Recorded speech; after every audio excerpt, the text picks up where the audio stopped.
The two Voyager probes, Pioneer 10 and 11, and New Horizons are the 5 missions with an interstellar destination. This literally means they are aimed at space beyond the solar system, towards the realm of other stars in the Milky Way. But what does this mean in concrete terms, and where does the solar system really end? We'll discuss this in today's video. The Voyager probes were launched from Earth in 1977. Their main mission was planetary. Over the course of 12 years, they visited the 4 outer planets of the solar system: Jupiter, Saturn, Uranus, and Neptune, thus completing the grand planetary tour. Voyager 1 targeted Jupiter and Saturn, but once it reached Saturn, it veered onto a trajectory to take a look at Titan, Saturn's main moon, and at that point, it departed forever from the plane on which the planets orbit. Voyager 2 then continued the grand planetary tour by visiting the 2 ice giants, Uranus and Neptune, reaching them respectively in 1986 and 1989, for the first and only time in history. After nearly 47 years in space, the Voyager probes are undoubtedly the longest-lasting probes in history and also the ones that have traveled farthest. So far that they are indeed the only ones we can truly call interstellar. The same fate awaits Pioneer 10 and 11, which set off a few years before the Voyager probes for Jupiter and Saturn. They were the first to venture into the outer solar system. The same fate also awaits New Horizons, which in 2015 visited Pluto and in 2019 the trans-Neptunian object Arrokoth. All these probes have reached the so-called escape velocity from the solar system, which is the minimum speed needed to escape the gravity of the Sun. And they did so through gravitational slingshot maneuvers, exploiting the gravity of the nearby planets they passed to accelerate onto trajectories faster than their previous ones before passing close to the planets. These probes will truly become interstellar. That is, they will completely escape the gravity of the Sun. But when will they do that? And how big is the solar system really, and especially how do we define it? I must say that, like all definitions, this cannot be arbitrary. There are different definitions for the size of the solar system that we can apply depending on what we need for the discussion we are having at a specific moment. However, like all definitions, it is important to agree, in short, to have a clear definition and thus understand each other when we are talking.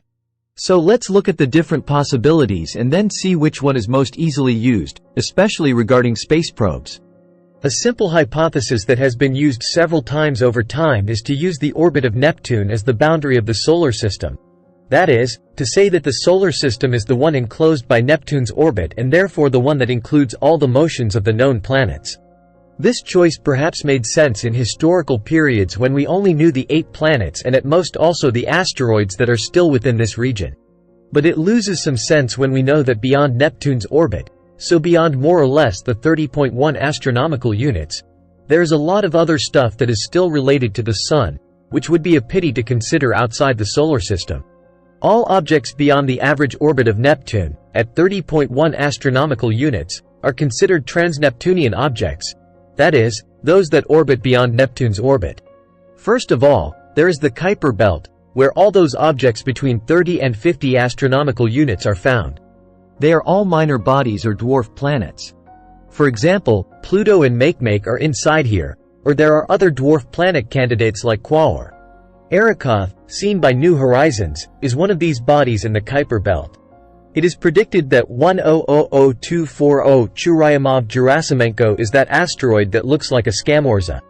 Beyond the Kuiper belt is the so-called scattered disk, which is so named because, in addition to being farther away, the bodies that belong to it also have rather peculiar orbital characteristics compared to other trans-Neptunian objects. That is, the others are all more or less on the same plane on which Neptune and the other planets orbit, while the objects of the scattered disk are more spread out, with more inclined, more eccentric, more flattened, more elongated orbits, in short, orbits decidedly stranger than those of the Kuiper belt. There are, for example, Sedna or Eris, or many other objects that are dwarf planets or dwarf planet candidates.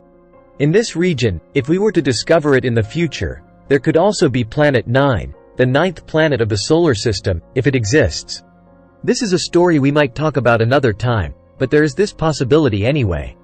At this point, it loses its meaning to think that Neptune is the limit of the solar system because if we were to discover another planet in the scattered disk, At that point we would still have to move, even according to this first definition, the boundary towards the orbit of Planet 9, which is located between 300 and 1,500 astronomical units, so much farther away than any other planet in the solar system. Finally, beyond the scattered disk, there is the so-called Oort cloud. Oort was the astronomer who theorized the existence of this cloud that we do not see, but we know it exists because from there come all the long-period comets. That is, the comets that take more than 200 years to orbit around the Sun, and sometimes even take tens of thousands of years. Kepler's laws tell us that when a body is orbiting around the Sun, it takes longer to travel the part of the orbit that takes it away from the Sun compared to the part closer to the Sun. This means that comets, which generally have very flattened, very elongated orbits, so very large, spend most of their time away from the Sun, inside the Oort cloud itself. So we must imagine that there is this cloud made up of hundreds of billions of comets that actually orbit around the planetary system. So we can think of using this as the boundary of the solar system. For example, in 1984, in a study published in Nature, a Polish-American astronomer, Roman Smoluchowski, did just that. This is a pioneering study on this problem of the size of the solar system that uses a gravitational type definition. Everything that is gravitationally bound to the Sun would be part of the solar system. This must include the entire Oort cloud because beyond the Oort cloud, the gravity of the galaxy dominates the scene. That is, the gravity of the other stars in the galactic environment compared to the gravity of the Sun. But there is a problem here. We do not know where the orbit of the farthest comet from the Sun is. That is, we do not know how big the Oort cloud actually is. We can make estimates, hypotheses, but there are hypotheses that concern an Oort cloud that extends up to 50,000 astronomical units, which is more or less 1 light-year or slightly less, up to 200,000 astronomical units. And 200,000 astronomical units are 3.2 light-years. Proxima Centauri, the closest star, is 4.2 light-years away. Completing an interstellar journey implies that a space probe must surpass the solar system's boundary. But where does the solar system truly end? There are different definitions, each based on different criteria. Definition 1.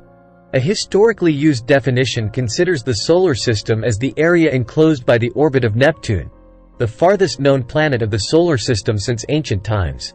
However, this definition is limited, as we know there are numerous trans-Neptunian objects orbiting beyond Neptune, such as Pluto, in the Kuiper belt and beyond. Definition 2. Beyond Neptune, between 30 and 50 astronomical units, we find the Kuiper belt, populated by icy objects, including Pluto and other dwarf planets. Further out, between 50 and 100 astronomical units, extends the scattered disk, or scattered disk, a region with orbits more eccentric and inclined than the Kuiper belt. Definition 3. The gravitational definition, proposed by Roman Smoluchowski, includes all matter gravitationally bound to the Sun, extending to the Oort cloud.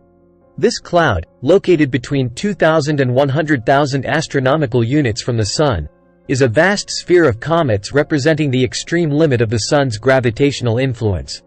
However, the Oort cloud is so far away that it would take tens of thousands of years for any probe to reach it, making it impractical to consider it as the current boundary of the solar system for human missions. Current definition. The most used definition to delimit the solar system's boundary today is that of the heliosphere, a bubble of charged particles ejected from the Sun, known as the solar wind. The heliosphere extends to about 120 astronomical units from the Sun, where the pressure of the solar wind balances with that of interstellar cosmic rays, creating a boundary called the heliopause.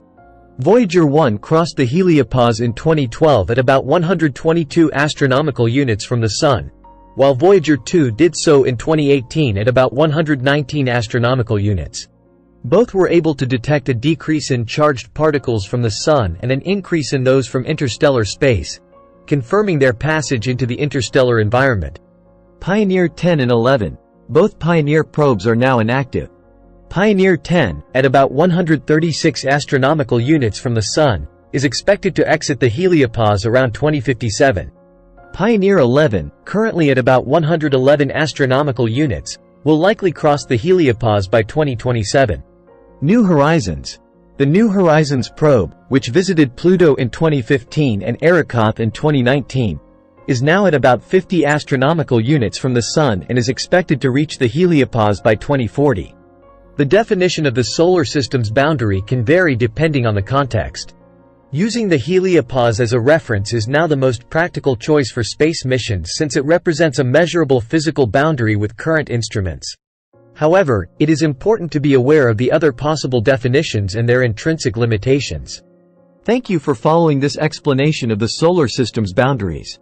If you enjoyed the video, don't forget to subscribe to the channel and turn on the notification bell to not miss out on future content.